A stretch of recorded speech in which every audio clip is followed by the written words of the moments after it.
आज की वीडियो में नेस्टेड इफ एल्स का टॉपिक डिस्कस करेंगे कि नेस्टेड इफ एल्स क्या होते हैं और उनको प्रोग्राम में किस तरह से यूज़ करते हैं। तो नेस्टेड इफ एल्स से क्या पता चल रहा है, नाम से ये इफ एल्स की एक एक्सटेंडेड वर्जन है। अगर इफ एल्स की नॉर्मल कंडीशन में हम क्या करते हैं, कोई एक ही कंडीशन अगर लगानी होती है तो इफ़ एल्स का यूज़ करते हैं। मतलब प्रोग्राम में कोई सिंपल कंडीशन लगानी हो, कोई सिंगल कंडीशन लगानी हो तो सिंपल इफ़ एल्स का यूज़ करते हैं। अब यहाँ पे अगर एक से ज़्यादा कंडीशन किसी प्रोग्राम में रिक्वायर्ड हो तो उसके लिए क्या करेंगे, उसके लिए नेस्टेड इफ एल्स लगाएंगे। एक से ज़्यादा, 2 या 3 इस तरह के कंडीशंस के लिए नेस्टेड इफ एल्स को यूज़ करते हैं। तो इसका जो बेसिक सिंटेक्स होता है वो यूँ ऐसा होता है, पहली कंडीशन और उसी कंडीशन के अंदर एक और कंडीशन। उसके लिए हम क्या करते हैं, एक, 2, 3 इस तरह की कंडीशंस के लिए नेस्टेड इफ एल्स का यूज़ करते हैं। तो इसका सिंटेक्स के साथ ही इसका एक एग्जांपल प्रोग्राम बना लेंगे।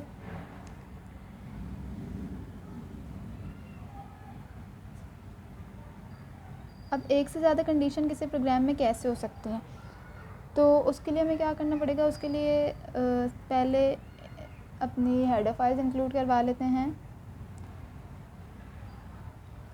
और हेडर फाइल्स के बाद मेन फंक्शन होता है। अब तक तो ये याद हो गया होगा सबको, मेन और कर्ली ब्रेस। अब हम ऑपरेटर्स यूज़ करने के लिए कोई भी 2 वेरिएबल्स चाहिए। यहाँ पे इंट ए और बी ले लेंगे, 2 वेरिएबल्स ले लिए। फर्स्ट में क्या किया, ए को प्रिंट करवा लेंगे और बी को प्रिंट करवा लेंगे। Print F enter a number, सही। और ये नंबर किस में आए, इक्वल्स टू, ये नंबर प्रिंट हो जाए ए में, %d, कॉमा, एड्रेस इसका वेरिएबल क्या लिखा, ए। तो ये जो भी यूज़र एंटर करेगा नंबर वो ए में चला जाएगा। और फिर उसके बाद इसी तरह बी के लिए भी करवा लेंगे, enter a number equals to, और स्कैन एफ इंटीजर टाइप के लिए %d का फॉर्मेट स्पेसिफायर एंड यहाँ पे बी। तो यूज़र यहाँ पे जो भी एंटर करेगा नंबर वो किस में चल जाएगा, वो बी के वेरिएबल में चल जाएगा। उसके बाद हमें कंडीशन लगानी है, सही। नेस्टेड इफ एल्स का यूज़ करना है। तो इफ एल्स की पहली कंडीशन बना रहे हैं हम यहाँ पे, उसके अंदर एक और कंडीशन होगी, सही। तो पहली कंडीशन हम यहाँ कह देते हैं कि if A not equals to B, अगर ए बी से बड़ा ना हो, ये एक्सक्लेमेशन का साइन होता है नॉट इक्वल्स के लिए, इक्वल्स से बड़ा ना हो, ये ब्रेसेस यहाँ पे लगा देते हैं। एक ही बात है चाहे यहाँ पर हो या नीचे हो। और उसके अंदर एक और कंडीशन क्या हम लगा रहे हैं कि या तो ए बी से बड़ा ना हो और ए बी के बराबर ना हो। ए और बी जब इक्वल ना हो या ए बड़ा हो बी से, ग्रेटर देन का साइन।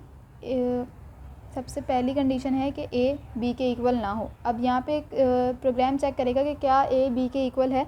अगर कंडीशन ट्रू होगी तो ये प्रोग्राम नीचे आ जाएगा। अब ये देखिएगा कि क्या ए बी से बड़ा भी है, और अगर ऐसा होता है कि ए बी से बड़ा है तो क्या कर दो, हम कह रहे हैं अब प्रिंट कर दो। अगर ये दोनों कंडीशन ट्रू हैं तो एक स्टेटमेंट प्रिंट हो कि %d is greater than %d %d। अब इस %d में क्या आना चाहिए और इस %d में क्या आना चाहिए। अगर a b के बराबर नहीं है और a b से बड़ा है तो क्या होगा, यहाँ पे क्या आना चाहिए, a की स्टेटमेंट आनी चाहिए। यहाँ पे a आ जाए कि a is greater than b। तो पहले %d में जो वेरिएबल हम चाहते हैं, पहले %d में कौन सा वेरिएबल आ जाए, a आ जाए, क्योंकि a बड़ा होगा b से। a और कॉमा दूसरे %d का एड्रेस चाहिए। अब दूसरे %d में क्या आएगा, b आएगा। तो इस तरह दोनों %d के एड्रेसेस बता दिए और ब्रैकेट क्लोज करके कॉलन। तो इससे क्या होगा, जब एक कंडीशन यहाँ से पहली कंडीशन चेक होगी, इससे पता चलेगा कि ए और बी बराबर नहीं है। फिर क्या होगा, जब ये कंडीशन ट्रू हो जाएगी प्रोग्राम उठ के नीचे वाली स्टेटमेंट पर आ जाएगा। नीचे लाइन पे लिखा हुआ है if A greater than B, अगर बराबर ना हो दोनों और उसके बाद ए बड़ा भी हो बी से, तो क्या प्रिंट कर दो, %d is greater than %d। इस %d में क्या आ जाएगा, क्योंकि ए बड़ा है तो इसमें पहले %d में आ जाना चाहिए ए, और बड़ा किससे है, बी से बड़ा है, तो दूसरे %d में आ जाना चाहिए बी, सही। ये पहली कंडीशन हो गई। अब एल्स के लिए क्या स्टेटमेंट चाहिए, एल्स में क्या हो,